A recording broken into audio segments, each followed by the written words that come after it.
हे पितरांनो तुला नमस्कार करतो. ओम श्री गणेश देवताय नमः. ओम श्री कुळ देवताय नमः. ओम श्री गुरुदेवताय नमः. ओम सर्वश्री इष्टलिंग देवताय नमो नमः. शिवशनाथ मित्रांनो, मी कडाप्पा परत एकदा आपल्या समोर हजर आहे. माझ्या धर्मकरम चॅनलमध्ये आपले सहर्ष स्वागत करीत आहे. मित्रांनो, पंचांग आजचे आता आपल्या समोर सादर करीत आहे.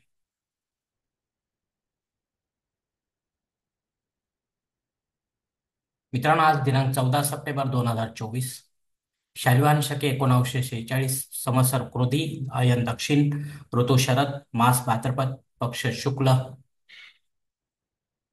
तिथी मित्रांनो आजची एकादशी तिथी आहे. रात्री 8 वाजून 42 मिनिटानंतर द्वादशी तिथीला सुरुवात होईल. वार शनिवार आहे. नक्षत्र मित्रांनो उत्तर आषाढ नक्षत्र आहे. रात्री 8 वाजून 33 मिनिटानंतर श्रवण नक्षत्राला सुरुवात होईल. योग मित्रांनो शोभन योग आहे. सायंकाळी 6 वाजून 17 मिनिटानंतर अतिगंड योगाला सुरुवात होईल. करण मित्रांनो वनिजकरण आहे. सकाळी 9 वाजून 42 मिनिटानंतर विष्टीकरणाला सुरुवात होईल. तर रात्री 8 वाजून 42 मिनिटानंतर बहुकरणाला सुरुवात होईल. प्रमुख ग्रहांची राशी स्थिती पहाटे 5:30 वाजता अशी असणार आहे.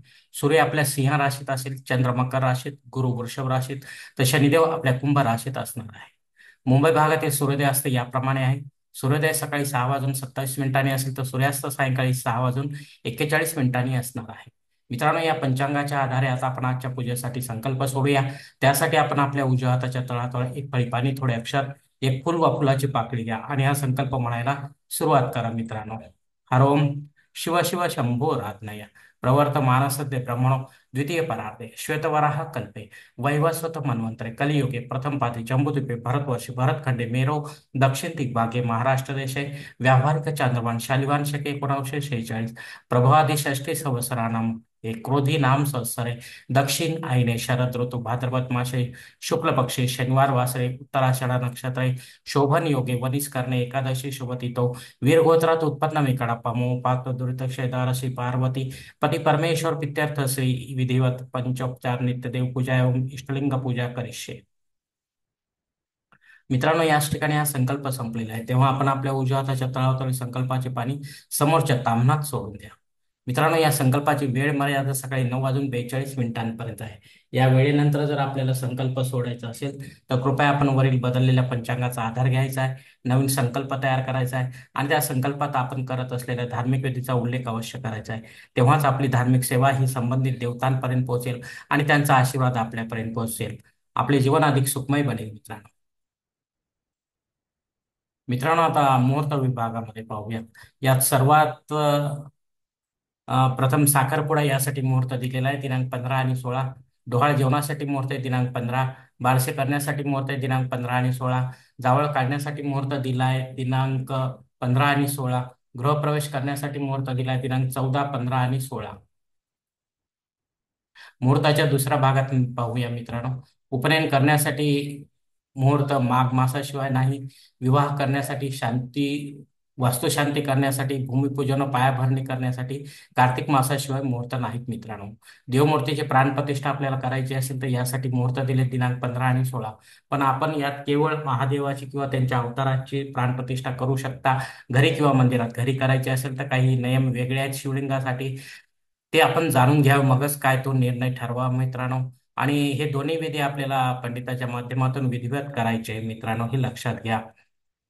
प्राणप्रतिष्ठा केल्यानंतर देखील आपली जबाबदारी वाढते मित्रांनो, कारण या मूर्त्यांवर आपल्याला रोज नित्य रुद्राभिषेक घेणे फार गरजेचे आहे. ते जर आपण घेतले नाही तर अशा प्राणप्रतिष्ठित मूर्त्या देखील खंडित मानून त्या विसर्जित कराव्या लागतात. मित्रांनो, वरील काही मुहूर्तांच्या तारखेत वेळेची मर्यादा असू शकते.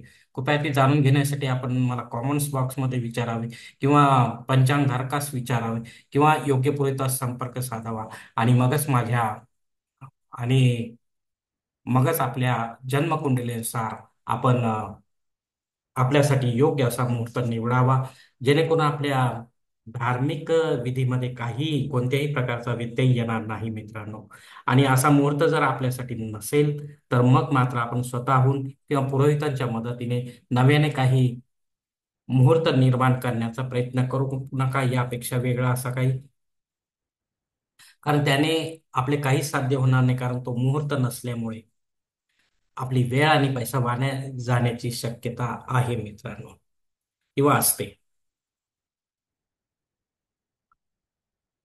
मित्रांनो, आता पंचांगातील इतर काही महत्वाची जी माहिती ती आता आपण पाहूया. पंचांग शुद्धी मित्रांनो, सकाळी 10 वाजेपर्यंत चांगला दिवस आहे, त्यानंतर नाही.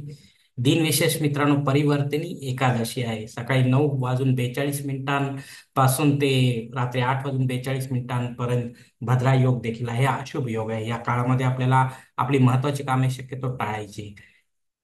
ते करू नका, कारण त्यात आपल्याला सहसा यश प्राप्त होणार नाही राहूच्या या भद्रा योगामुळे.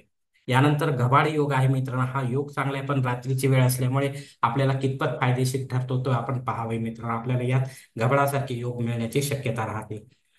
परिवर्तनी एकादशीसाठी माझा सेपरेट व्हिडिओ आहे मित्रांनो, शॉर्टमध्ये, तो आपण पाहावा. त्यामध्ये नियम वगैरे सगळं काही दिलेलं आहे. यामध्ये सर्वसाधारण लक्ष्मीनारायणचे दर्शन, प्रत्यक्ष मंदिरामध्ये अभिषेकयुक्त सेवा आणि मंत्रजप आणि उपवास यासाठी काही कडक नियम आहेत, ते आपण जाणून घ्यावे मित्रांनो. अग्नी पृथ्वीवर हजर आहे मित्रांनो, त्यामुळे आपल्याला नव्याने काही होम यज्ञ कर्मकांड करायचे असेल तर ते आपण करू शकता. पण पुढे चालून ते बंद पडू नये याची खबरदारी घ्या, अन्यथा आपल्याला दोष लागण्याची शक्यता राहते.